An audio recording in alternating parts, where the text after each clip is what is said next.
Okay, so this is the tile we're using. This is going to be the bottom of the walls from there to the floor. The chair rail. Gonna go like this all the way around. And that's the floor. Leading over here. And that is going from the chair rail up to the ceiling.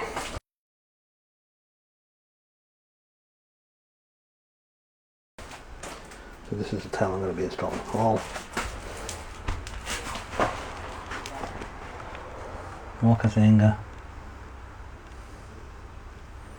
6th Avenue. So for this installation, I'm going to be using ledger boards. And what a ledger board is a straight piece of wood, or can be any other material, attached to the wall at the correct height to install a tile, and then you stack your tile on top of that. And once the tile has set, then you remove the ledger board and install the tile below it. In this case, I used a laser level to install my ledger board level, but you can also use just like a regular spirit level or whatever kind of level you've got. Draw a line, install your board to the line, and then once you've attached it, just check to make sure that everything is level.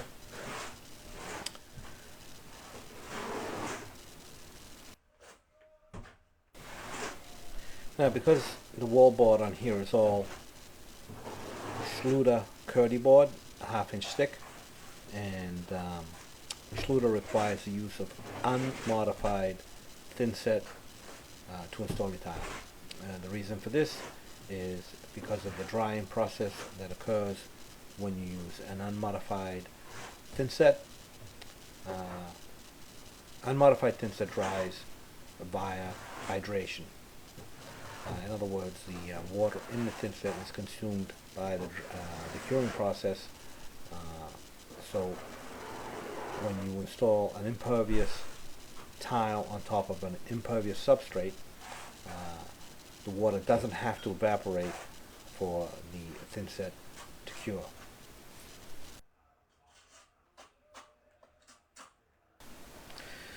Modified thin set, on the other hand, dries via evaporation. In other words, the water in the thin set, or the moisture in the thin set, needs to escape from between the tile and the substrate for the thin set to cure. So Schluter requires the use of an unmodified thin set, and some people seem to have a problem with using an unmodified thin set on porcelain tile because they don't think that it will adhere to the tile, but because of the damp curing process of the thin set, the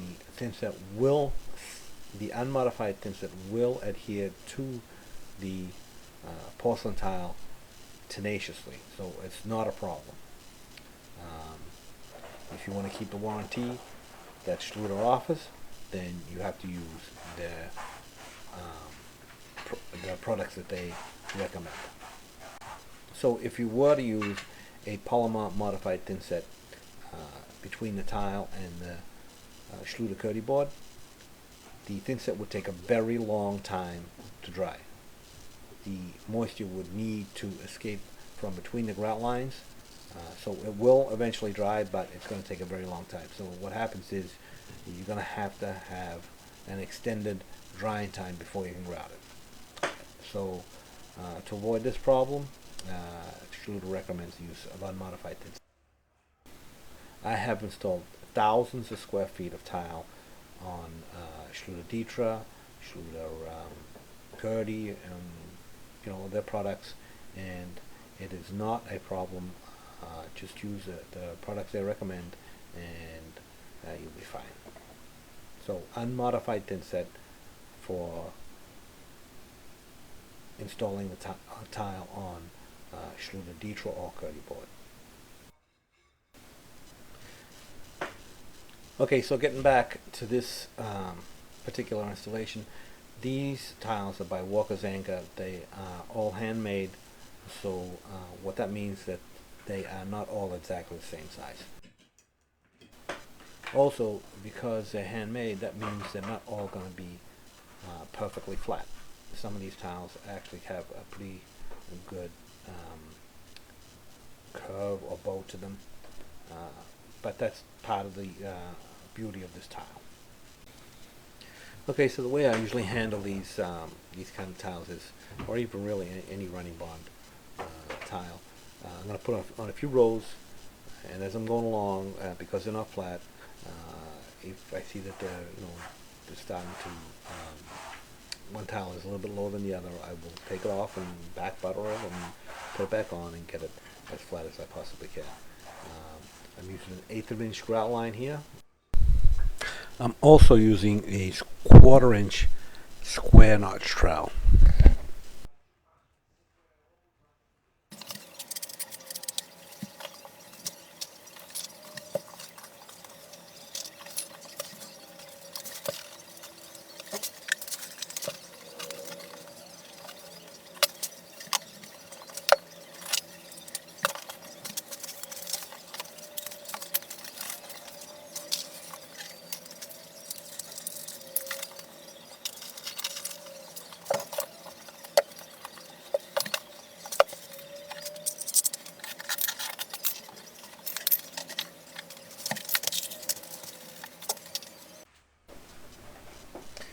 So a lot of times I'll use some painter's tape, some blue masking tape, to hold everything in place.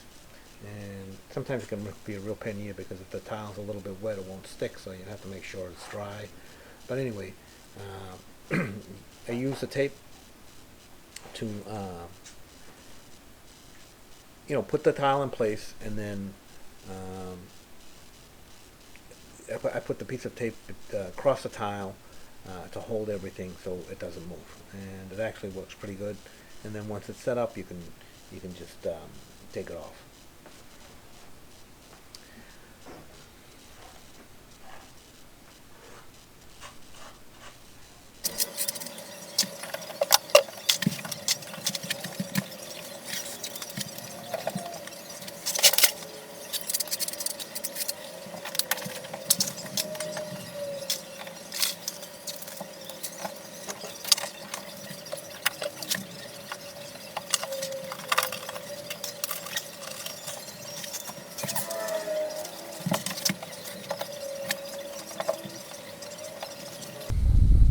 Okay, so a lot of times you'll see us tile guys rubbing our fingers across edges of tiles. So what we're doing is actually checking to see if one tile is higher than the other and that everything is in plane. And it's a good habit to get into, because a lot of times, depending on the angle that you're looking at the tile, you can't actually see if the tile is not level with the next one.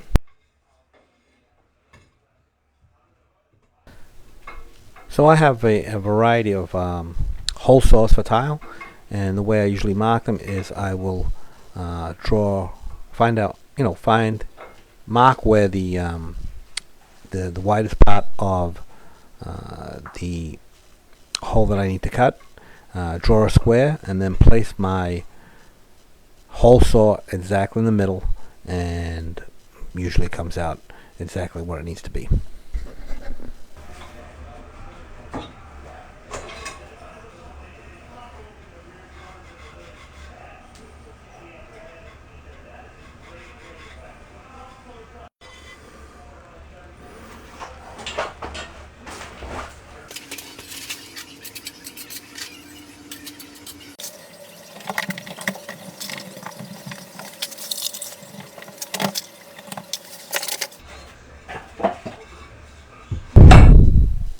Okay, so I mark the holes for the other pipes the same way.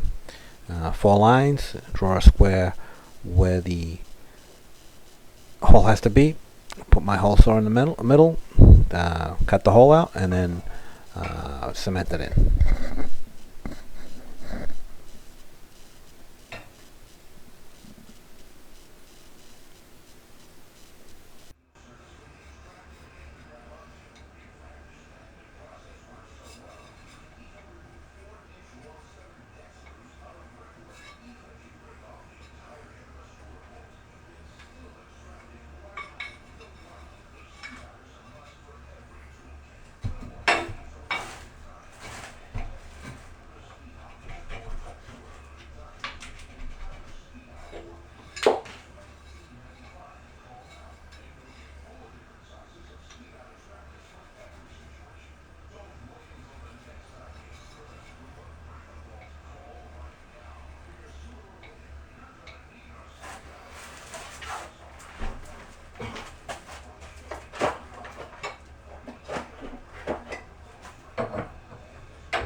Okay, so I got these holes cut, and now cement that in as well.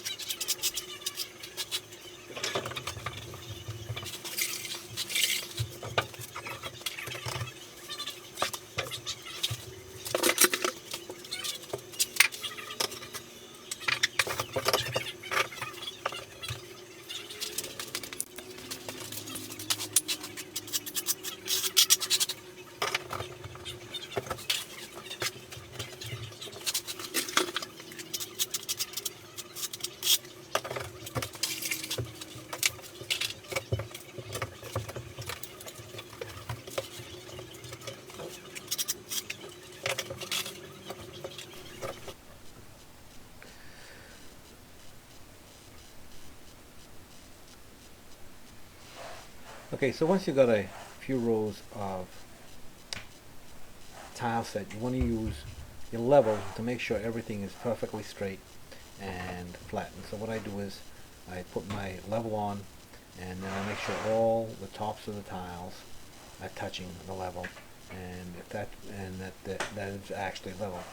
And if it's not, then I'll make some adjustments by putting in some wedges or whatever, just to get everything to be straight. Something about subway tile, if you don't do this occasionally, every 4 or 5 rows, even with the smaller tiles, you can end up with a bow in the wall. It just, I don't know why it does it, but if you're not careful, you will end up with a bow in the middle of the wall, of the tile, like dipping down.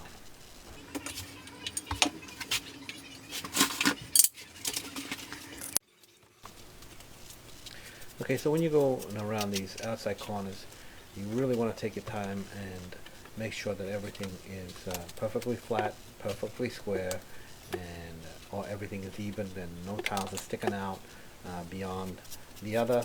And it's always a good idea, like I pretty much always will use some tape going around the corner to hold everything in place.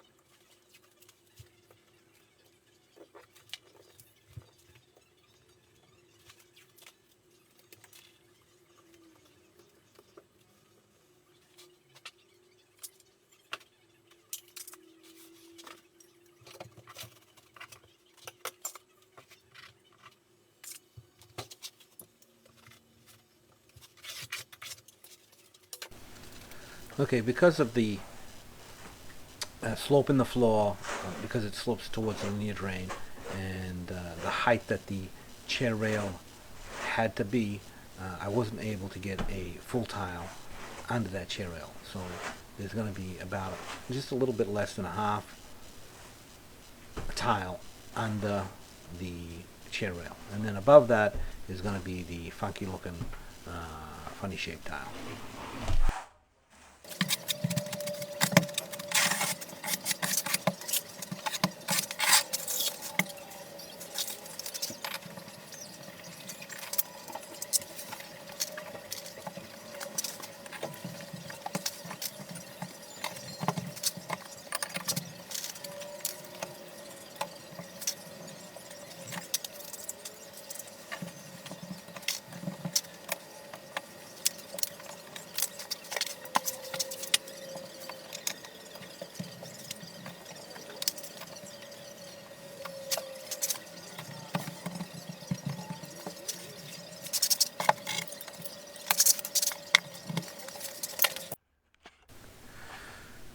Okay, so I went around all the way around to the other corner and did both outside corners. And now this is the following day, and I'm going to remove all the spaces and take out all the tile and clean it up as best I can, and remove the ledge board.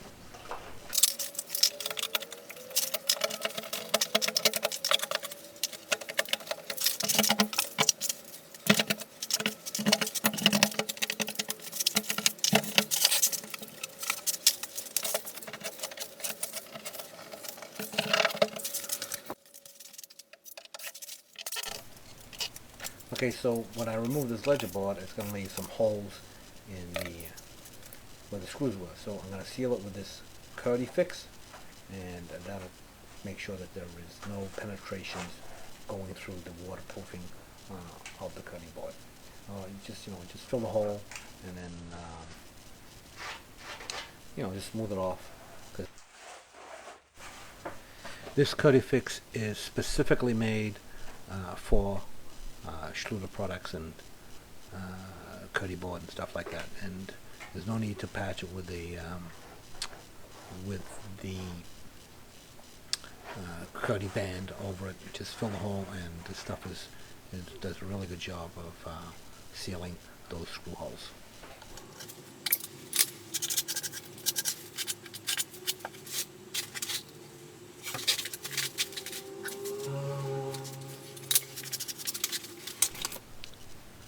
Okay, so everything's level. I'm up to the height where the chair rail molding needs to be. So next I'm going to install some more of the lower section of the wall tile, and then once I got that done, I'm going to install the chair rail molding and then the upper part of the wall.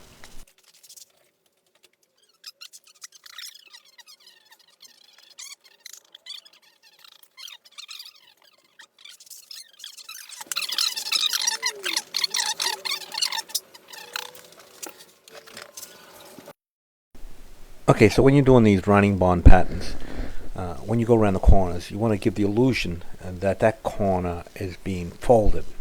In other words, the piece that you cut off the corner, in the corner, you want to continue that piece around the wall.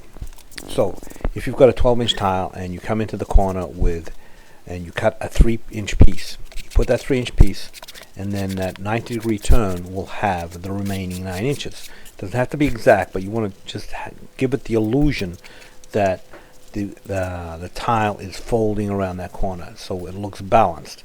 If you've got, say, you come into the corner with a 3-inch piece, and then you start the other side of that wall with a 6-inch piece or a 5-inch piece, that corner is going to look odd.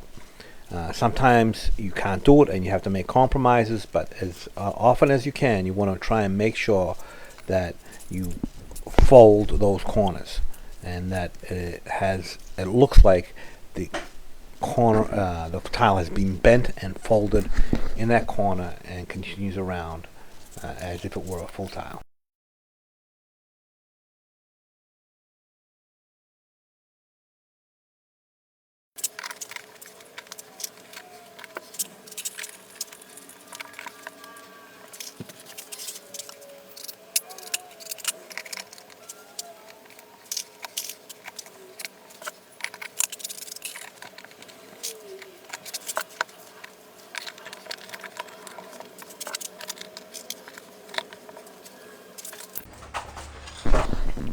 Okay, so I'll continue around the whole wall and get all the lower section done, and once that is done, I will install the chair rail, and there's quite a few miters in this chair rail when I install it, but that'll be the next video.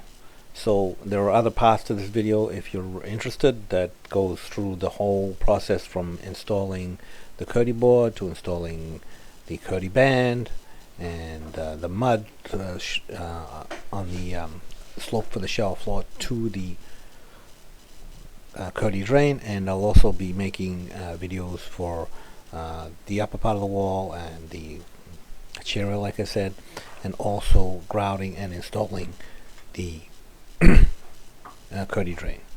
So, and the floor, which is going to have a border in it. So check out my channel, and there you'll find I actually have over 400 at this point, well over 400 videos of tile work that I've done. So please subscribe, and if you like, leave a comment, and I'll try and answer anything that I can.